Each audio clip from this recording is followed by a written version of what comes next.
transitamos por cualquier ciudad de América Latina, lo que vemos es esto.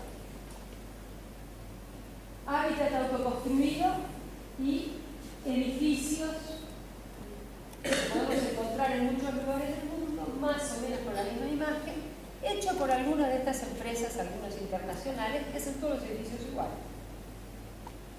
Y usan las mismas tecnologías. ¿Y qué son? Oficinas. Tenemos áreas históricas en algunas ciudades con un patrimonio importante, pero no sé si llegan a ver al final. Todo eso que ven ahí arriba es vivienda, a 4.000 metros de altura. Imagínense el costo de urbanización que tiene llevar servicios a él. Río de Janeiro, ciudad maravillosa. Favela y la maravillosa costanera, que yo me gustaría estar ahora caminando por Copacabana, ¿por qué no? Pero las dos cosas están en el mismo territorio. San Pablo ha sido probablemente una de las ciudades de América Latina que más hábitat popular destruyó para hacer edificios corporativos. Directamente vino con la topadora y arrasó. Acá, después de la dictadura, al menos para las grandes villas de asentamiento que tenemos en Buenos Aires y el área metropolitana, nunca más hubo erradicación de asentamientos y villas.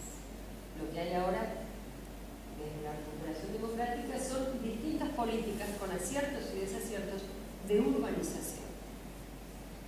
Pero nunca pasar la topadora como se pasó en San Pablo. Otra vez, modernidad y atraso conviven en una de las metrópolis, digamos, que desde el punto de vista económico y financiero más producto bruto le aporta a la región, América Latina. Es uno de los distritos de mayor aporte de riqueza. México. Esto que ven aquí es un barrio de vivienda de interés social, y esto que ven enfrente, el eje Santa Fe, se montó sobre parte de una cava y parte de un territorio de vivienda autoconstruida. Arrasaron. Todo esto es capital financiero, sedes corporativas. Por supuesto que yo no tengo la verdad. Alguien me puede decir, no, pero esto está fantástico y esto está muy mal. Bueno, esto hay que discutir. ¿Cómo lo hacemos? Porque ciertamente esto parece la modernidad y esto parece la atracción. Esto lo hizo el Estado. Entonces, ¿qué es la modernidad? ¿Es que unos pocos vivan mejor a costa de otros? No lo sé, pero estas son cosas que tenemos que checar.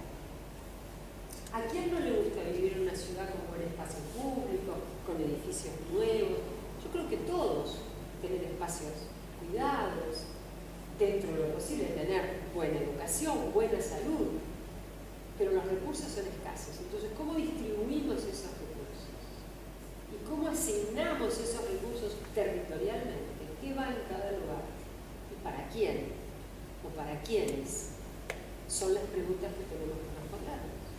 Entonces, yo no tengo la verdad. Digo, a mí me gustaría que las ciudades se modernizaran y avanzaran, pero no en esta lógica. A mí me encantaría que hubiera vivienda digna para todos. Por supuesto que en todas las sociedades hay diferencias. Hay sectores más ricos que otros, porque han trabajado más, porque han podido generar riqueza. Y es justo que puedan elegir si esa riqueza es la vida. El problema es para aquellos que no pudieron llegar a ese estadio de desarrollo y el Estado no tiene ninguna política, ninguna, para tratar de que vivan mejor. Entonces, en esa dualidad de modernidad, atraso, riqueza, pobreza, hay una infinidad de grises que son los temas de discusión cuando pensamos cómo elaborar de manera participativa un plan para una ciudad. Todo esto es lo que está en juego.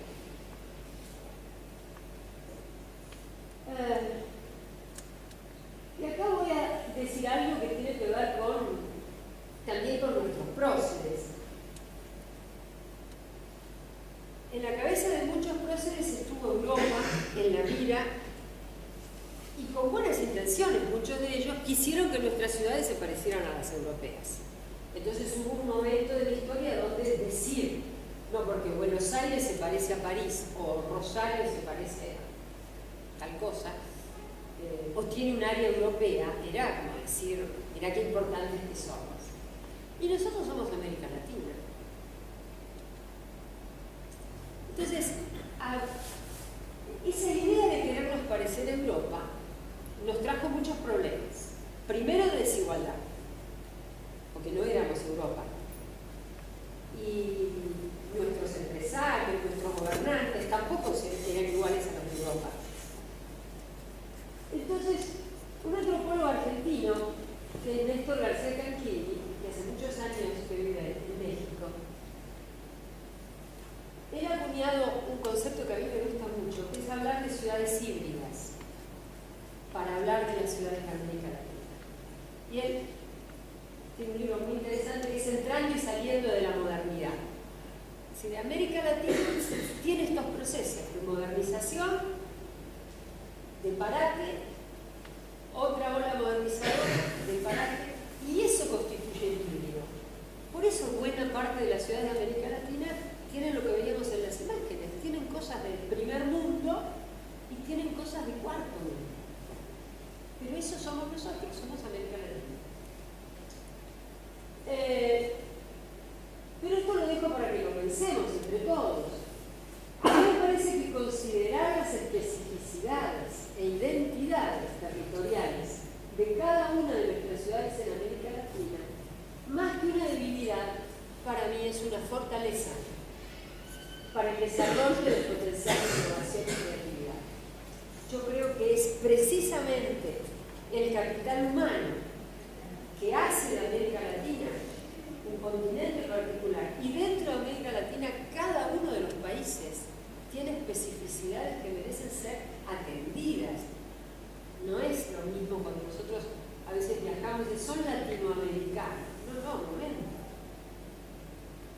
Sin ánimo de despreciar a nadie. No es lo mismo ser argentino que ser brasileño, que ser colombiano, que ser boliviano, porque cada uno de esos países tiene una cultura, tiene una historia que merece ser respetada. Nosotros somos argentinos, en un contexto latinoamericano. Pero digo, lo que compartimos con el resto de los países de América Latina, en estos procesos de modernización incompleta, de nuestros éxitos y nuestros fracasos, es que acá hay un capital humano extraordinario. Yo creo que hay pocas sociedades en el mundo que tienen una capacidad de adaptación y de salir de crisis de todo tipo, reponerse y seguir corriendo, como hacemos nosotros. Nosotros estamos en un estado físico extraordinario. En Europa están pasando momentos extraordinariamente difíciles porque ellos tuvieron un estado de bienestar, tenían seguro de desempleo, tenían crédito para la vivienda, tenían seguridad, tenían salud, tenían esto, y ahora muchos no pueden seguir teniendo eso y trabajaron toda la vida y se dan cuenta que no pueden tener una jubilación digna y que sus hijos no tienen trabajo. Nosotros prácticamente nacimos, crecimos desarrollando, teniendo trabajo, no teniendo trabajo, teniendo algo de plata, no teniendo algo de plata, saliendo de vacaciones, no saliendo de vacaciones. Claro que nos gustaría que eso se resolviera. Y quiero decir, eso en el fondo nos da a nosotros una ventaja. Y es que tenemos conocimiento de cómo funcionan las crisis, tenemos de alguna manera desarrolladas estrategias de solidaridad como sociedad, y me parece que eso es una ventaja. Y en esto, permítanme que sea optimista, yo creo que ahí tenemos una fortaleza para el desarrollo. Entonces, la competitividad que tanto preocupa a todos los gobernantes, el clave latinoamericano podría apoyarse casualmente en ese capital social y cultural, y ahí aparece un nicho muy interesante que hoy la economía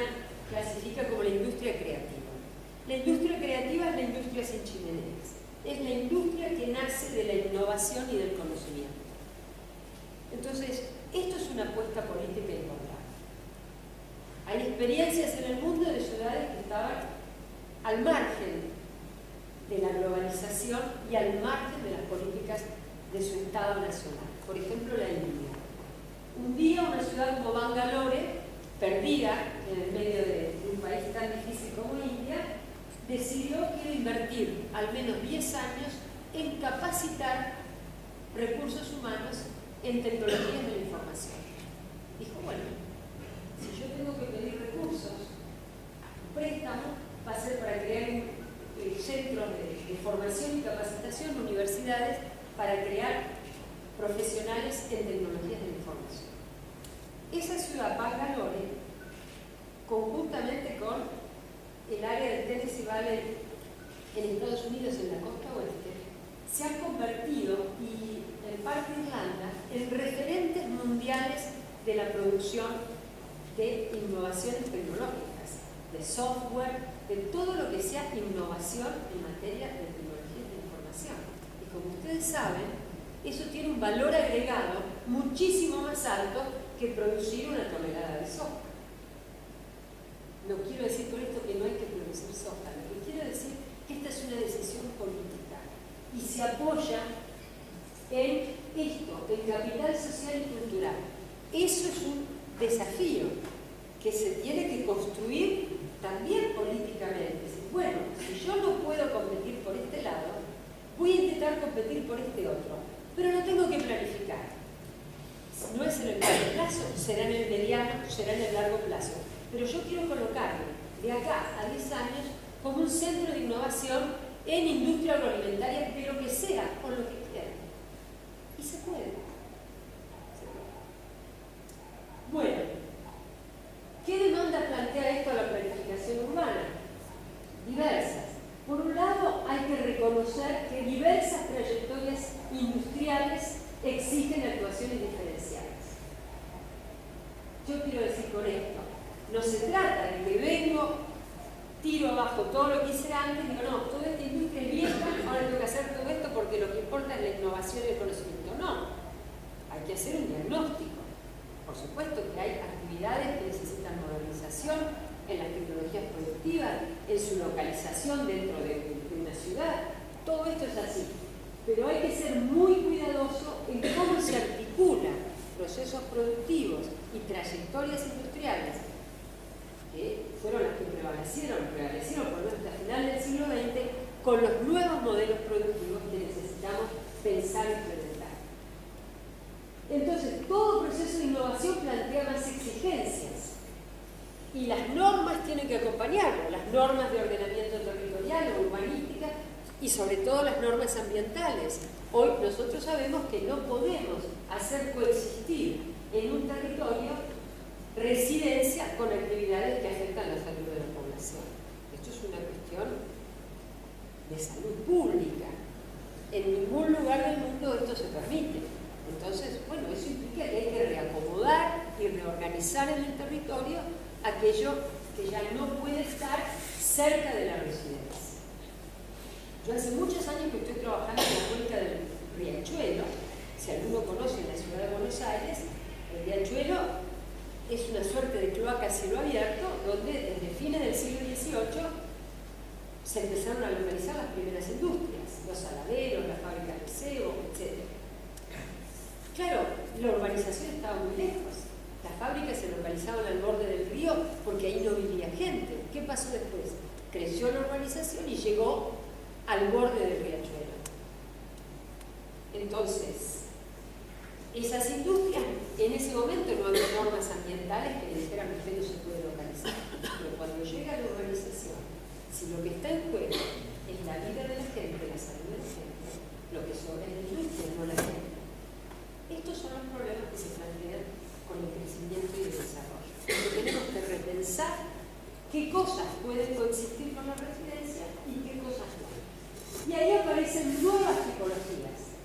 En los últimos 20 años, el Estado Nacional, sobre todo en los últimos años, ha implementado políticas de crédito y ha orientado ese crédito a la construcción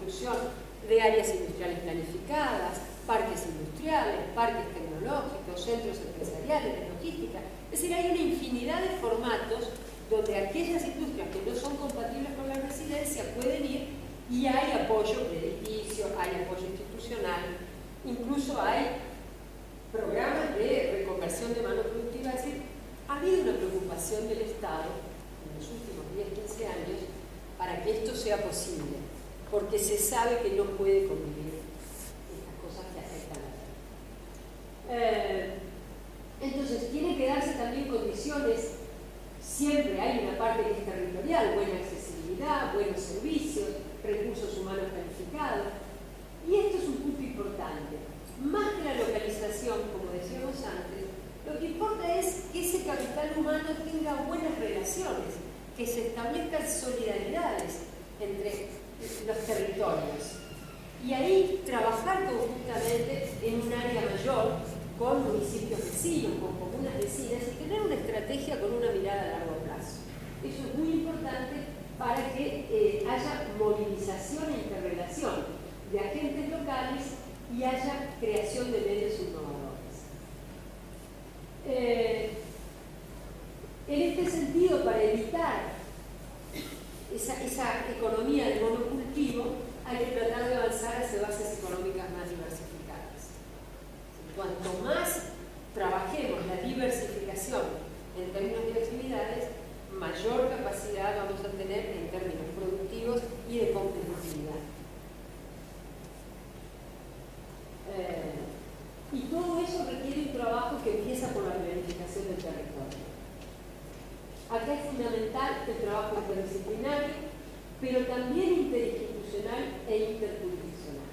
Nosotros tenemos que poder trabajar en cualquier territorio con el nivel jurídico superior, en este caso con la provincia, con la nación, y tratar de beneficiarnos de todas las políticas que cada uno de esos niveles tiene en materia productiva, en materia de educación, en materia de ciencia y tecnología, captar todos los recursos que podamos. Por eso yo celebro que el municipio haya logrado, por parte de la Secretaría de Asuntos Municipales, esta posibilidad de poner en marcha un plan estratégico, porque lo que viene ahora es tratar de rever estos criterios de clasificación de los usos del suelo, cómo están distribuidas las actividades económicas y empezar a compatibilizar las normas que son urbanísticas o de ordenamiento territorial con las ambientales y atender a estas nuevas condiciones generales de la producción.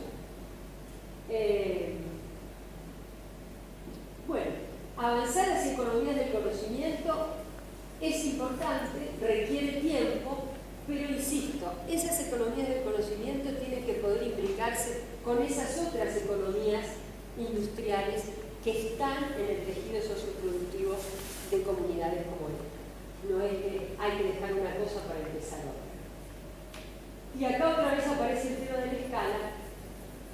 ¿Cuál es el límite de la escala territorial y el límite de la extensión de la globalización en la estructura de organización de las industrias, las instituciones y los lugares?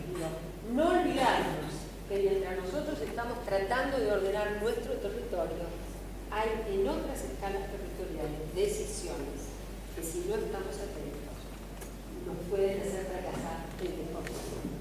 Vuelvo a las especificidades de las ciudades latinoamericanas. Es un desafío entonces repensar estas políticas, y aquí me parece que no solo es importante la productividad para generar riqueza, sino que es muy importante crear ciudades más equitativas y más solidarias. Por eso digo, no tenemos que perder de vista en ese camino hacia una mayor competitividad ser solidarios. Gracias por la atención. Hacemos una pequeña pausa, si les parece, y seguimos. Gracias.